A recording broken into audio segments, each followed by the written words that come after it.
मित्रांनो नमस्कार, कोकणचो आम्ही त्या चॅनलमध्ये आपलं पुन्हा स्वागत आहे। तर मी आज चाललोय खेतवाडीला। या ठिकाणी असा नवरात्र उत्सव आपण कशा प्रकारे तो बघणार। खास करून ना खेतवाडीची आई ह्या देवीची मूर्तीची चर्चा खूप मुंबईवर किंवा पूर्ण महाराष्ट्रभर आहे। तर कशा प्रकारे त्या ठिकाणी डेकोरेशन किंवा कशा प्रकारे नवरात्र उत्सव आपण बघणार आहे। आणि खास करून हे कळलं की आज खेतवाडीच्या आईच्या दर्शनाला मूर्तिकार श्री अरुण दाते सर पण येणार। तर आपण त्यांच्याशी संवाद साधायचा प्रयत्न करणार आहोत। तर कोणताही नव्हे तर आपण चाललोय खेतवाडीच्या देवींच्या दर्शनाला। बोला आई माऊलीचा उदो उदो।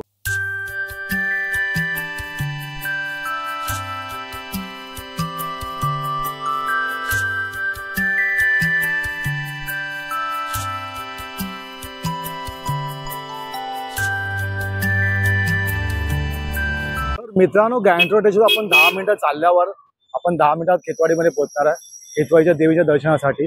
चला जाऊया मग पुढे। आपण ब्लॉग हा पूर्ण बघावा।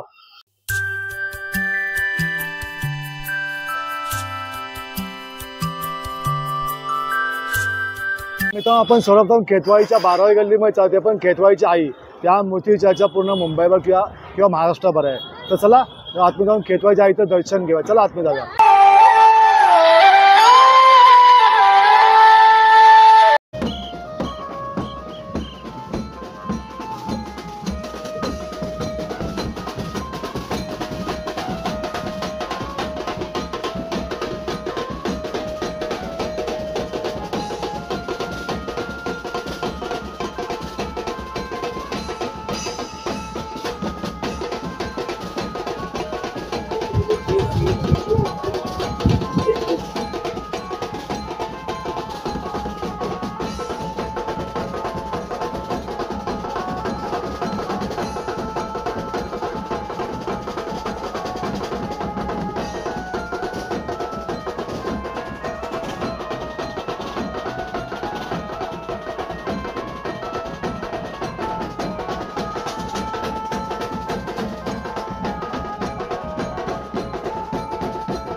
आपण बघता की खेतवाडीच्या आईचे मूर्तिकार अरुण दाते आज आपल्या समोर। दादा काय सांगाल आपल्या मूर्तीबद्दल आणि आपल्या मूर्तीची चर्चा पूर्ण महाराष्ट्रभर पूर्ण मुंबईत आहे पूर्ण देशामध्ये, काय सांगाल? जसं तुम्ही गणेश उत्सवाला जसं प्रेम देता, जसं परत महाराज जसं तुम्ही प्रेम दिलं अख्ख्या महाराष्ट्रामध्ये नाही तर महाराष्ट्र बाहेर सुद्धा तुम्ही एवढं प्रेम दिलं, तसं गणेश उत्सवावरच तुम्ही नवरात्र उत्सवाला पण प्रेम द्या, मंडळांना सपोर्ट करा आणि देवीच्या उत्सवाला पण तुम्ही आवर्जून नक्की या, देवीच्या दर्शनाला या आणि खेतवाडी आई बघायला नक्की या। जी इतकी मोठी बनवली आहे महाराष्ट्रामध्ये, कदाचित एकमेव देवी असेल की एवढी मोठी असेल, तर ती नक्की तुम्ही आवर्जून बघायला आणि नक्की मंडळाला व्हिजिट द्या।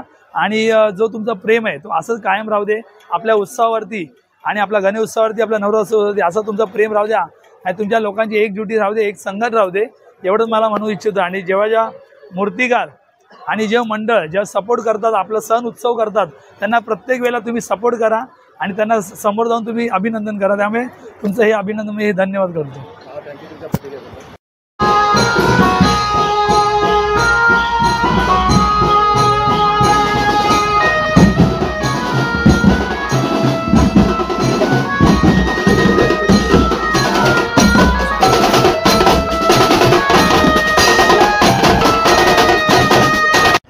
तर मित्र आपण खेतवाडीच्या 10व्या गल्लीमध्ये चाललोय। खेतवाडी जगदंबा आईच्या आपण दर्शन आतमध्ये जाणार। चला आतमध्ये जाऊन खेतवाडीच्या जगदंबेचं दर्शन घेऊया। चला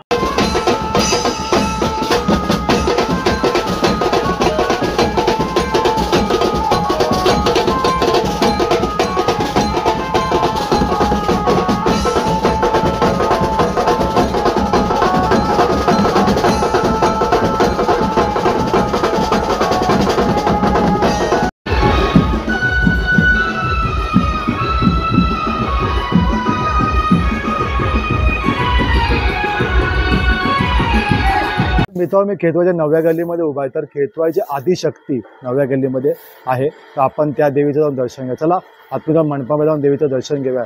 खेतवाडीच्या आदिशक्ती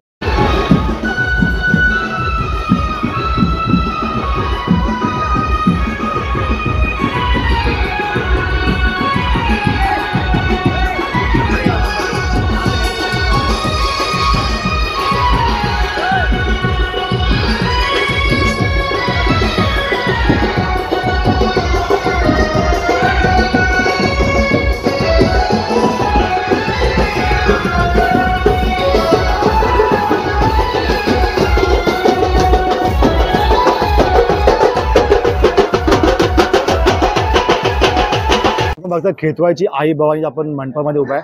तर आतमध्ये जाऊन दर्शन घेऊया आई माऊलीचं. चला आतमध्ये दर्शन घेऊया.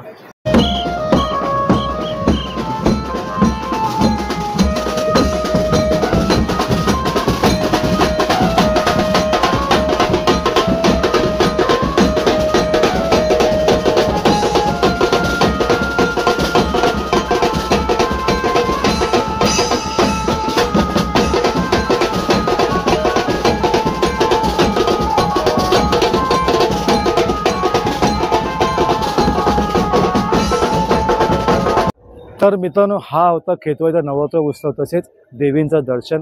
खेतवाईच्या आईचं जेव्हा रूप बघत ना समोर की बघत राहावं असं वाटलं. एवढी छान मूर्ती आहे किंवा आईला बघत राहावं असं वाटलं. कारण मूर्तिकाराला तेवढे सलाम करा तेवढे कमी आहेत. पण आपला जर ब्लॉग हा आवडला असेल तर लाईक करा आणि शेअर करा. भेटूया पुढच्या ब्लॉगमध्ये. धन्यवाद.